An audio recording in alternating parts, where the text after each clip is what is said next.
Magandang hapon po at narito na ang resulta na ating 5 PM Lotto results today.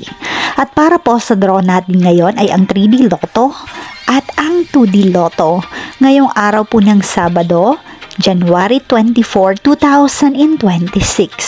At para po sa maraming Lotto updates, pasubscribe na lang din po ako sa aking channel at pahit na din ng notification bell.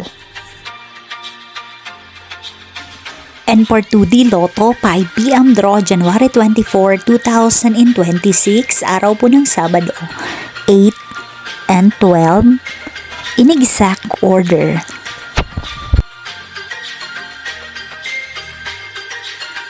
And for 3D Lotto, 5 PM draw, January 24, 2026, 1, 9, and 3, in exact order.